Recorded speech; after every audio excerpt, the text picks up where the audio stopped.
Bienvenue à New Providence. Je serai votre guide tout au long de notre visite.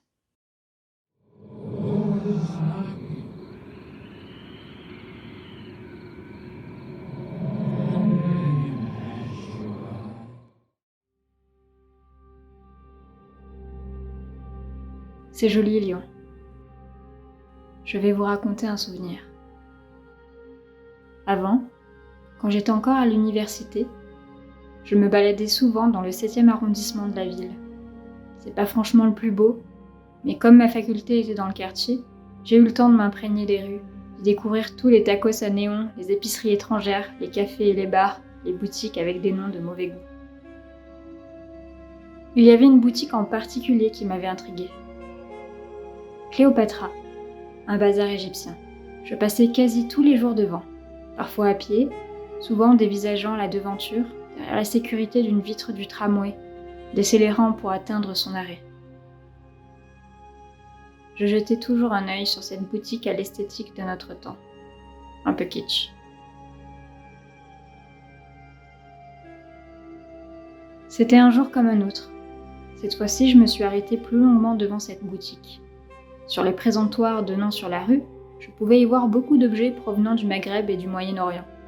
Cependant, certaines formes, certains motifs étaient si étranges qu'il m'était impossible d'en deviner la provenance.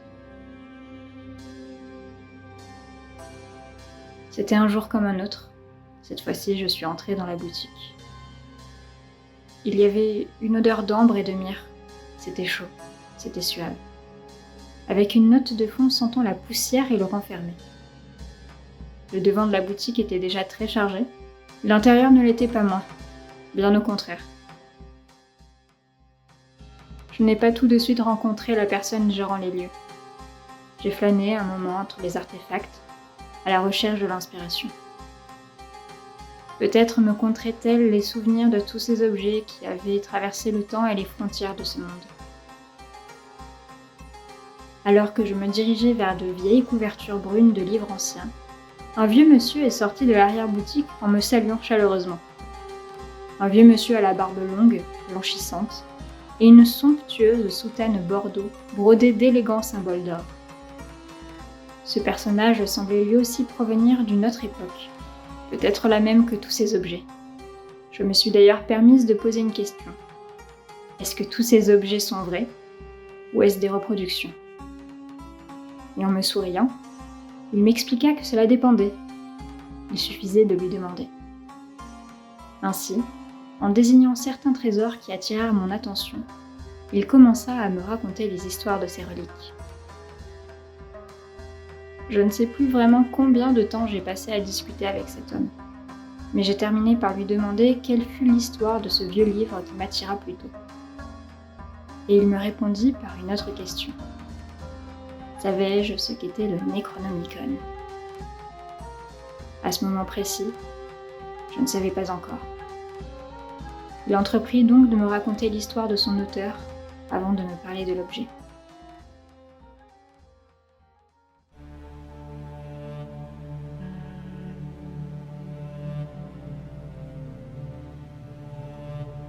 Abdul Al-Azred est l'auteur présumé du Necronomicon.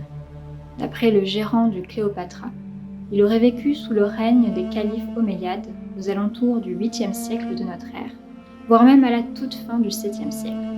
Il était originaire de Sanaa, au Yémen. Il ne me raconta pas grand-chose sur l'enfance de ce curieux auteur. D'après lui, il aurait eu une vie simple jusqu'à l'adolescence. Après cela, la bête de la curiosité le charma, jusqu'à le mener petit à petit à sa perte.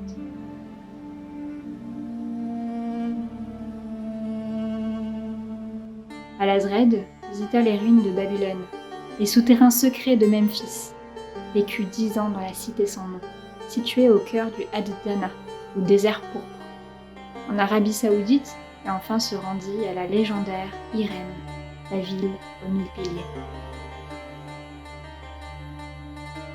Vers la fin de sa vie, Al-Azred s'établit à Damas, où il écrivit le Necronomicon.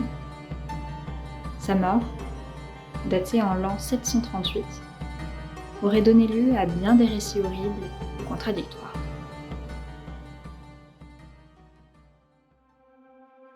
Le gérant sembla pensif et marqua une pause dans son récit. Il aurait pu s'arrêter là, montrer l'objet. Mais ma curiosité était telle que ma langue formula une myriade de questions. Je voulais en savoir plus sur ce légendaire personnage. Il me parla d'un certain biographe, Ibn Khaldun, ayant vécu au courant du XIIIe siècle, qui aurait tenté de raconter l'histoire de cet auteur disparu mystérieusement. L'homme sembla un peu agacé, et me dit que celui-ci écrivit dans des mémoires, en plein jour, un monstre invisible dévora l'auteur, devant une foule de spectateurs terrifiés. Remarquant son agitation, je lui ai demandé pourquoi une telle réaction, ce à quoi il me répondit par une question. Vous ne pensez pas que tout ceci est bien absurde? Un monstre invisible, dévorant un corps en public? Voilà une fin un peu facile pour un tel érudit. Et il est vrai que la scène imaginée a de quoi le laisser pantois. Après quelques secondes, il finit par me donner quelques détails supplémentaires. D'après lui, cette mort était factice. D'après des rumeurs d'époque et des témoignages ayant traversé les âges, Abdul al-Azred aurait en fait été pris en otage par des serviteurs d'un dieu terrible et torturé à Irem pour que le Necronomicon soit détruit. Les dates de son décès d'ailleurs varient entre 731 et 738 de notre ère. De nouveau pensif, j'entendis l'homme murmurer quelque chose, alors que ses yeux étaient perdus dans ses souvenirs. L'arabe fou. Il secoua la tête, s'excusa pour son absence et m'expliqua que c'était le surnom qui lui avait été attribué suite à ses passions étranges et une fin de vie un peu rocambolesque. La rédaction du fameux Necronomicon lui avait fait gagner un statut un peu étrange, craint et respecté par ceux croisant son chemin. Après m'avoir fait le tour de son parcours de vie, il présenta l'auteur comme s'il se présentait lui-même. D'après lui, il aurait eu des capacités mystiques et magiques hors du commun, pouvant se téléporter dans un nuage de fumée, et hypnotiser quiconque le regardait droit dans les yeux. En plus de cela, il aurait une force et une endurance hors normes. Rien que ça. Alors que l'homme semblait très enjoué, je riais doucement. Il me décrivait un sorcier digne des meilleurs livres de fantaisie. Il sembla se vexer, mais je lui présentai mes excuses sincères pour ne pas le froisser.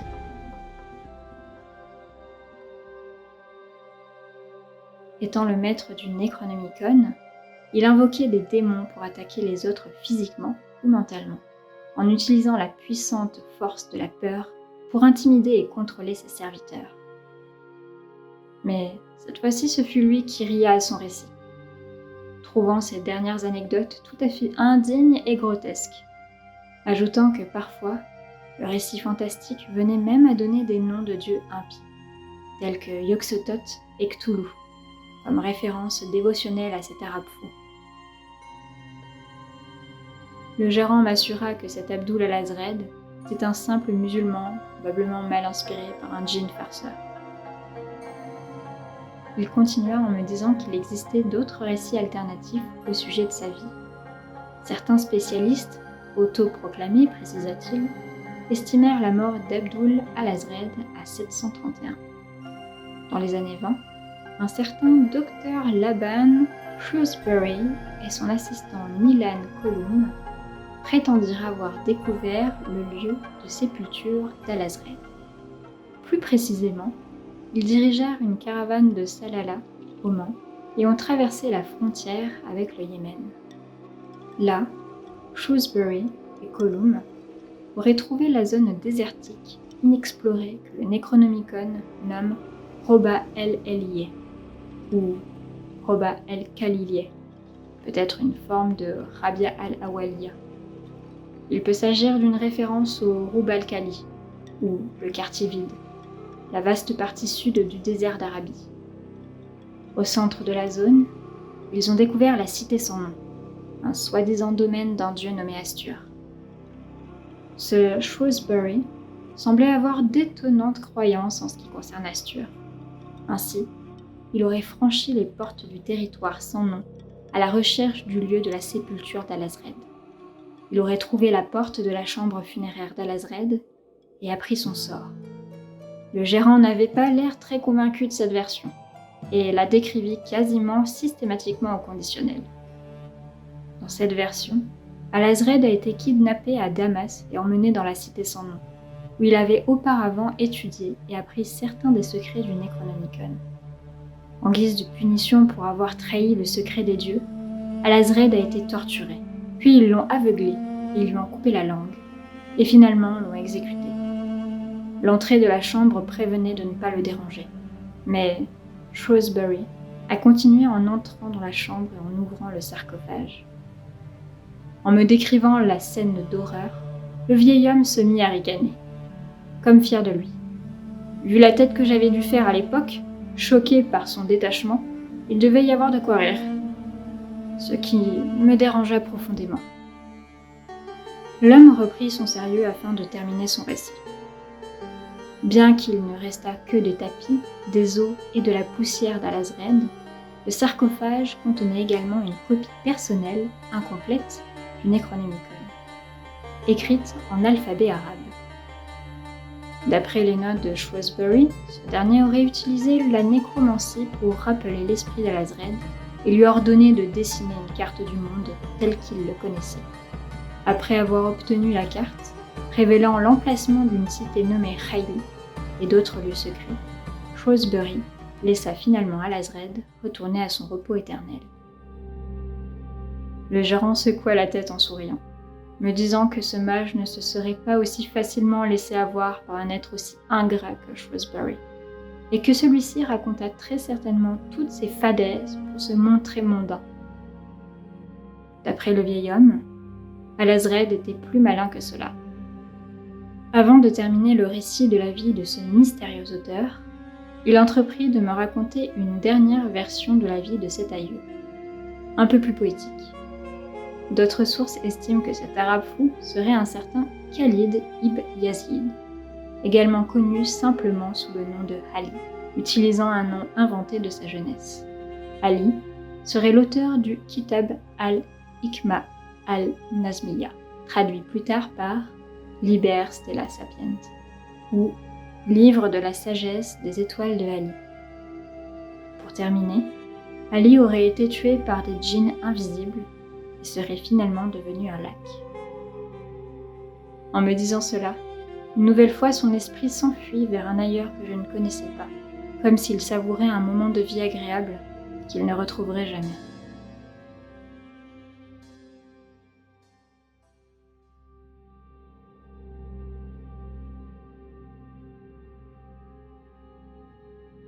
Alors que le gérant achevait le récit de cette épopée dramatique de notre temps, je voulus en savoir un peu plus sur cet arabe fou, Abdul Alazred. L'antiquaire s'amusait de mes questions, en me répétant que tout ce qu'il m'avait raconté était probablement des racontars de la part de ses revendeurs pour donner un peu de substance à ces vieux tas de papier. Mais j'insistais, car quelque chose me dérangeait dans la construction de ce nom, Abdul Alazred. Sans être experte, il ne ressemblait à rien que j'ai pu connaître. Et effectivement, le gérant m'avoua, semblant être un peu plus concerné que moi, que le nom de l'auteur avait probablement été déformé au cours des récits. Le nom Alazred pourrait faire référence à un des 99 noms de Dieu, reconnus chez les musulmans. Or, celui-ci ne figure pas sur les listes. D'après l'homme, le nom était parfois retrouvé orthographié Abdullah al-Arsad dans certains témoignages, mais là encore, rien de connu dans la langue arabe.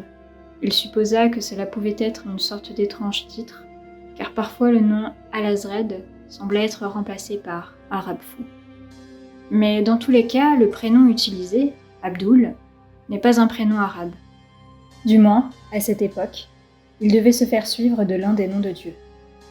Il viendrait du mot Abdel, qui signifie littéralement serviteur d'eux. Quelque chose cloche. Le temps semble avoir tenté d'effacer l'existence de ce personnage.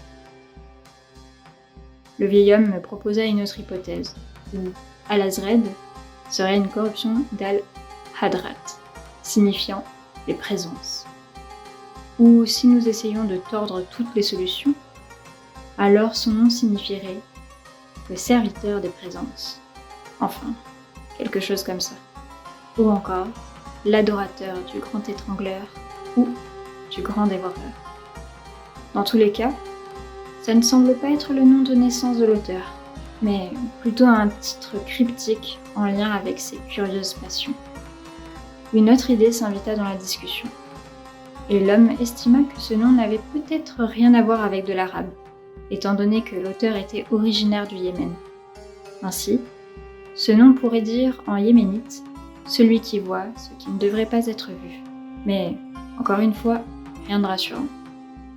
Voyant qu'il n'y avait pas vraiment de conclusion satisfaisante, je soupirai en me disant que ces ouvrages étaient probablement des fadaises, exprimant à mon interlocuteur que cela semblait être un mauvais jeu de mots en anglais, basé sur « all eyes read », se traduisant par « tout a lu ». L'homme caressa sa barbe, l'air pensif, pour finalement sourire en haussant les épaules, en lâchant un simple « peut-être ». Ne voulant pas le déranger plus longtemps, et entendant un nouveau client rentrer, j'entrepris de partir. Mais avant de me congédier, je demandai à mon interlocuteur son nom, que je n'avais pas demandé jusqu'ici. Cette fois-ci, une étincelle plus vive éclaira le regard du vieil homme, et me sourit de toutes ses dents. Abdul ?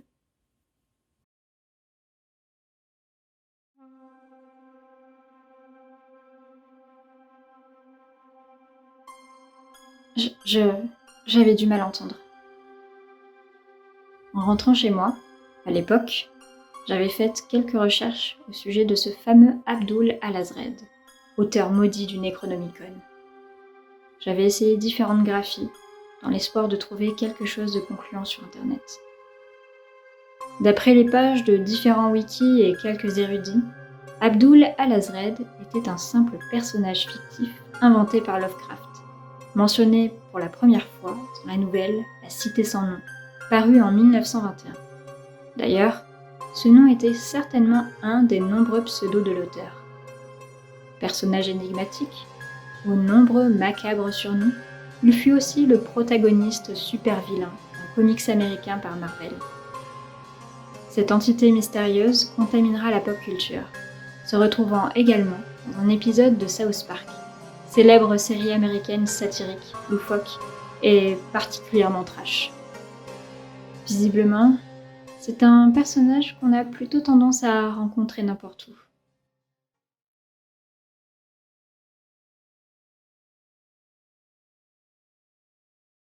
Aujourd'hui encore, je me demande qui est-ce que j'ai rencontré dans ce bazar égyptien.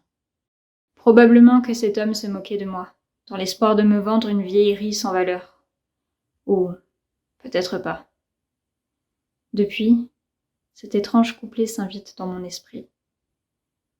N'est pas mort ce qui a jamais d'or, et au cours des siècles peut mourir même la mort.